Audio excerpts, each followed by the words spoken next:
Strategy bill is Bill 442. It's had first reading. I got it through first reading in June of 2012. How many of you know anybody who's been affected by Lyme disease? Pretty high proportion of the room. How many of you have Lyme disease? Okay. It is an epidemic. It needs it needs a national approach. And my bill will go to second reading, I believe, sometime in February. It depends on a calendar that I don't control. I will definitely publicize on the website the minute I know. Anybody who's on any Green Party lists or Elizaebthmp.ca has a newsletter which is not partisan. If you sign up for Elizaebthmp.ca for a newsletter, I promise you'll never hear a single thing about the Green Party, nor will anyone ever write and ask you for money. It is a no-risk information system that's nonpartisan. And I can definitely make sure everybody knows when it goes for a vote for second reading.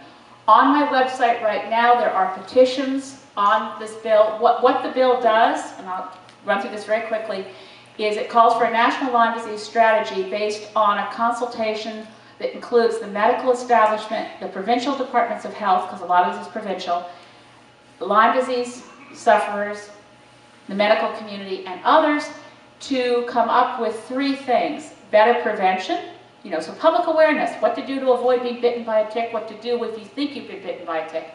2, better treatment, better diagnosis, sharing of best practices between and among the provinces and the medical doctors and others, researchers who are working on this. And 3, search for a cure for those who are right now the treatments, I don't know how many of you know this, but so many people end up going down to the United States to get massive antibiotic treatments there because they can't get Canadian doctors to provide it here. If you're diagnosed quickly and correctly and you get that treatment, you can be completely restored to good health. If you're misdiagnosed and you wait a long time, it can be very debilitating over a very long period of time.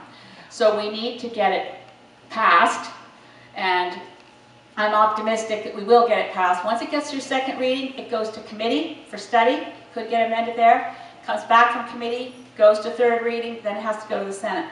But I'm really hopeful that I can get the bill passed and in law, accepted, royal assent, the whole 9 yards before the next election. And you've got a subsidiary question? Do you know what kind of support that you may have from other MPs regarding this bill? And are they, understanding that this is very comparable to the HIV epidemic and that this can actually be passed through blood transfusions, which Health Canada is not screening for? Yeah. So the question is, what kind of levels of support do I have from other MPs and how aware are they? And I'm just going to summarize that quickly. I'm really thrilled to tell you that Libby Davies, as health critic for the NDP, says solid NDP support.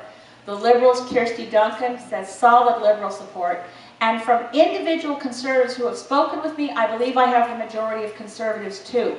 So the only risk is if it becomes politicized. So I don't want it being seen as my bill. I don't want it being seen as a Green bill. I'd be thrilled if the Minister of Health, Rona Ambrose, took it on and made it a Conservative bill.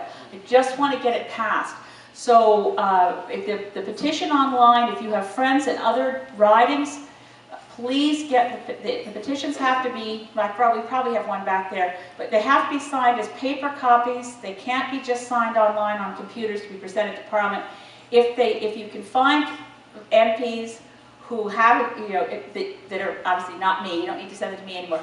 If you can get people who live in a riding with a Conservative MP, and they get 24 names on petitions, at 24, make it 30 in case some of the names are wrong. They present them in the House. That's how many you need to present a petition in the House of Commons. And it's a very good way to sensitize the other MPs to the degree of concern in their own riding about the issue.